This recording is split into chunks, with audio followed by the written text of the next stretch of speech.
Di stabilità 2016 disponeva che entro il 30 aprile, in sede di conferenza unificata Stato, Regioni, enti locali, fossero definite le caratteristiche e la distribuzione e concentrazione territoriale dei punti vendita, ove si raccoglie il gioco pubblico. Le finalità delle relative scelte doveva essere quella di garantire i migliori livelli di sicurezza per la tutela della salute, dell'ordine pubblico e di prevenire il rischio di accesso all'azzardo dei minori di età. Il confronto sulla regolamentazione del settore del gioco, avviato in conferenza unificata il 5 maggio, ha subito nei giorni scorsi, e più precisamente giovedì 17 novembre, l'ennesima battuta di arresto. Fortunatamente, infatti, il Governo ha ritirato un documento che,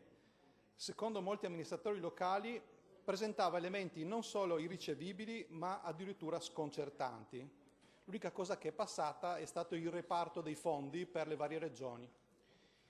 Elementi che, e cito testualmente, se approvati avrebbero azzerato ogni sforzo condotto in questi anni dalla società civile e da molti amministratori virtuosi e coraggiosi,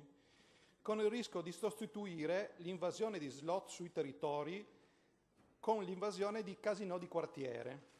A fronte infatti di una promessa riduzione del numero di slot machine, ma non di VLT, del 30%,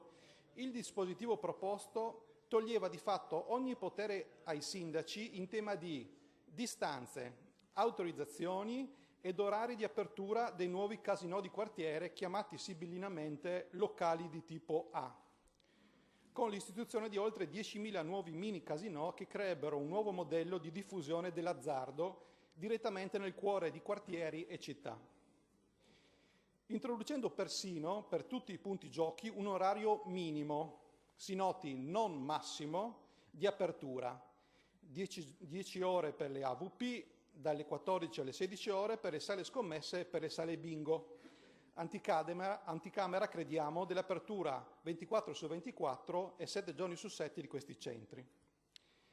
A fronte della consapevolezza che non basta la retorica, ma che servono azioni concrete, con questa come quelle realizzate da molti sindaci e regioni virtuose in questi anni, come richiesto dall'ANCI e dalle regioni che hanno sottoscritto il manifesto delle regioni per la lotta alla ludopatia, chiediamo con questa mozione alla Giunta di assumere in sede di conferenza unificata una posizione volta a garantire e a preservare, oltre alla normativa regionale vigente, anche la potestà normativa e regolamentare propria di regione e di enti locali in materia di contrasto all'azzardo, con particolare riferimento alla possibilità di introdurre limiti di distanze dai punti di offerta di gioco, dai luoghi sensibili, anche in misura maggiore rispetto ai limiti eventualmente fissati a livello nazionale. Auspichiamo che questa mozione sia accolta all'unanimità, perché non prevalgano in sede di conferenza unificata più le ragioni del business che dell'interesse collettivo, perché è ora di finirla di considerare l'azzardo come un comparto industriale con cui fare cassa. Si tratta di speculazione sulla pelle delle persone, che toglie linfa all'economia reale e distrugge intere famiglie, davanti a cui il compito di tutti noi, come è stato detto, non è a guardare alle macerie di ieri o ai castelli di domani.